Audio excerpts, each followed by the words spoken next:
Hi, it's Lord Armchair Chef. I'm back again. I got all kinds of little things to talk about. But first, good morning. Having my coffee. It's like 4:30 in the afternoon. Time for me to get up. Life sucks sometimes when you got to get up. Doesn't matter what time of day it is. So, what I want to talk to you about right now, since July is almost half over, right? And this is the second half of the year. You guys gotta face the facts that Christmas is coming. It is. And yes, postage rates did go up on some things, not everything. I when I worked at the office, I had a sheet that we used at the window. And so I would mark what the new prices were and stuff, but I couldn't find one of those because you have to search for a certain thing and it is out there accessible on the regular internet, but I didn't know what to search for to get it. Pirate Ship notified me that the rates were going up, but they didn't. I couldn't find. Actually, it's probably there right now. Anywho, if it is, I'll see if I can get a screenshot and put it up on my wall. The only thing I could find were the tentative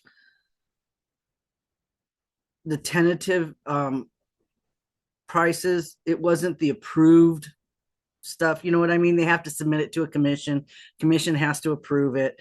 So if it's not approved, then it's not going to go up. But it's not everything's going up. Postage, one set, first class did go up. International went up. Um, I think it went from 73 to 78 cents is what I'm thinking. It went up a nickel. Also, I think international went up. Postcards and postage is the same. Um, dollars. Ooh, I don't even want to guess because I don't use it much anymore. But yeah, that one went up, and a few things went up, but not everything. Oh, something went down. Um, Media mail went down. So if you have books or records or DVDs or something else you want to mail, those prices went down. So there's something good for the economy. Um, yeah, but it, I know as much as people complain about the postage, it's it's really the cheapest thing there is out there. It really is. It just sucks that when it's part of your business, you have to do, but it's a write off. If you have a business and you mail things, it's part of your expense. So that's a good thing. It is a deduction. However, when you're just doing this stuff for fun and mailing people things, you just got to budget for it. That's just all you're going to have to do.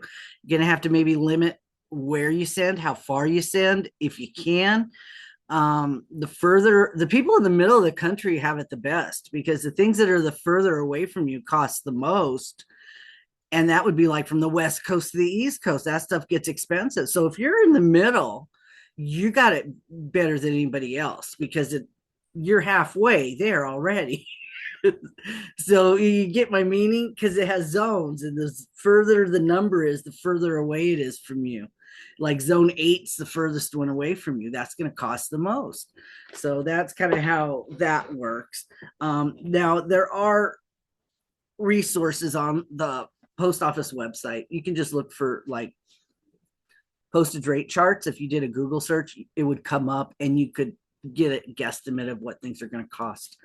And you also can go to the website itself and punch in the stats of your packages, and it'll give you a guesstimate of what it's going to cost. So you can know what it is and maybe wait, say if you need to save the money for it or wait till next month to do it or something, you'll have that information already. You'll just need to know how much it weighs and your dimensions and plug those numbers in and your address or your zip code. I sometimes will just punch in. When I did that one in South Africa, I didn't know the person's address, but I punched in the zip code of their city. I mean, I'm still sleeping. The post office address of that person's city, so that was close to where they live because I didn't have their address. So something like that you could do. If you don't know exactly where the person lives, just find the post office and punch in that address and see if it's in the city. It'll give you a guesstimate of where what the price is going to be. Um, there's a lot of resources on USPS.com for you guys to use. What you can and can't ship to other countries is very important. That is very helpful. So let me get on to really why I had this thing. I'm telling you it's close to Christmas, but I'm also telling you I it's halfway through July because I have a Christmas in July game going on. You pick a character, a favorite thing about Christmas, and you make a project around that inspiration. And I got two entries already. I have other people that have told me what they've already got something going on in the works. So what I want to do is I want to show you what the prize is, see if maybe that'll motivate you to want to play. Now, when I was doing my shopping, accidentally, I bought two of these red furl hooks. They're the metal ones. The top's not quite as pointy. It's not round, but it's not sharp. I'll put it that way. It is a inline hook. If you know what that is, that means that everything's the same all the way down. It doesn't have a taper, so you don't have to go too far down to get the same size every time in your stitch. They are kind of heavy. It's heavy like a Odyssey would be probably. I probably should weigh it. I just don't feel like getting up though. I'm tired. It's a 5.5 because I got two of those on accident. So I'm going to give away this. Then what I'm going to let the person do is pick which yarn they want to match. Because some of you can't use wool. But it's a 5.5. So you guys know what yarn I have, kind of, sort of. I have a lot. So if you guys have always wanted to use that halo, or if you want some, I don't know what the hell I got, everything. Just ask. I probably got it. I don't have a lot of menagerie. You guys wanted menagerie from Joann's. Yeah, if there was something you wanted from Joann's, you didn't get it, ask me. I might have it. I don't have a lot of the menagerie, but I did pick up what my store had. Didn't have a lot. If you want cotton, because you're allergic to, I don't have a lot of thick cotton. Cotton doesn't come real thick. I have cotton blends, but if you are allergic to wool and you want something else, or if you went in, you're allergic to acrylic and wool, let me know and I can go through the stash and we can see what we've got. But this might help motivate you to want to play if you have always wanted one, or if you have one of the streamlined ones and it broke or has a tendency to break. This won't, because I broke two already. And I know some of you have also broke some, but yeah, I'm gonna share this one because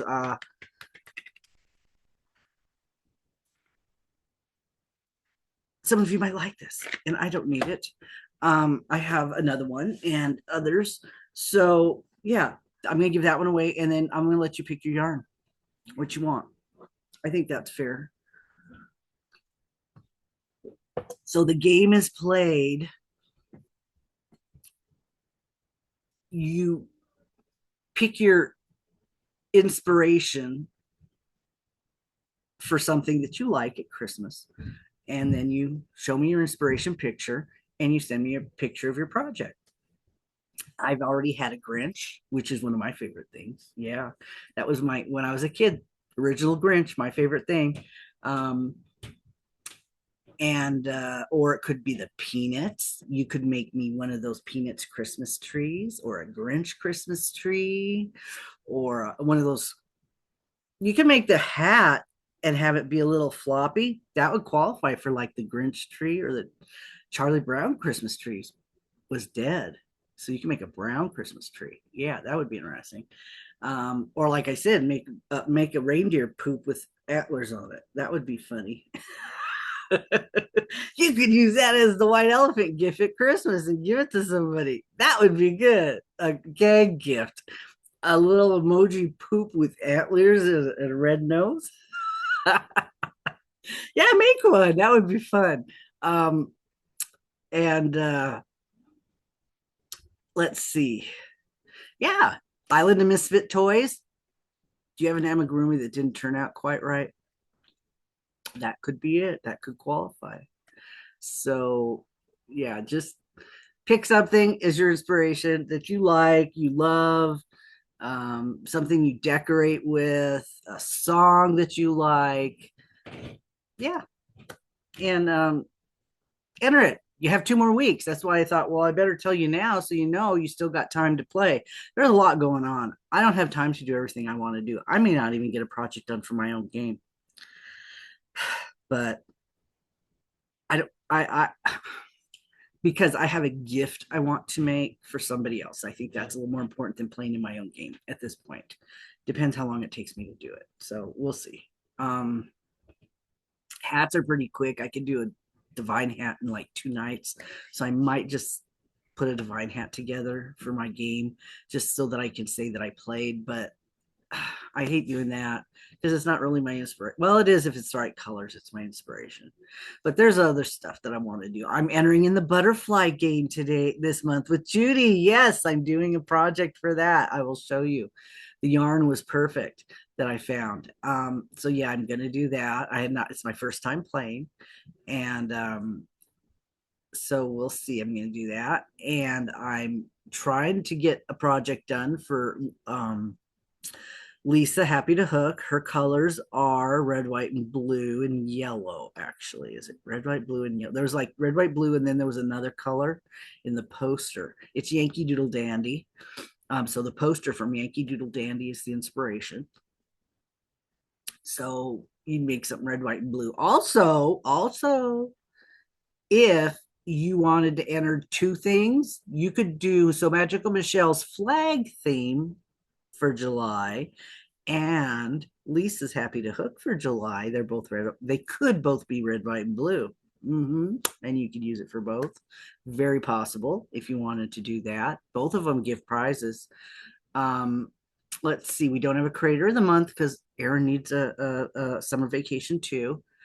But our September creator, when she comes back, is Bee Hooked Crochet. So if you're doing anything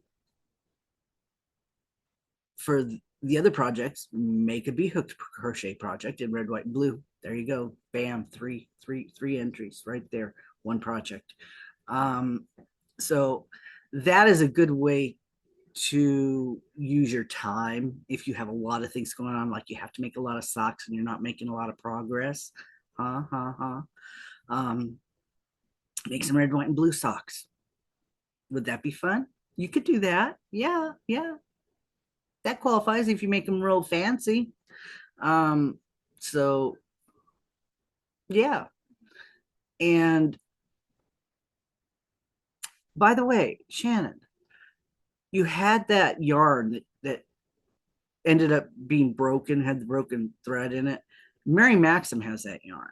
You might, if you really love that yarn, you might take a look because I had bought one of those sampler kits that has all of them in it, and it has all the different colors of with that string in it, and they have that red, white, and blue one. So if you really like it, I know you really like it with the shit hanging off of the thread hanging off of it, but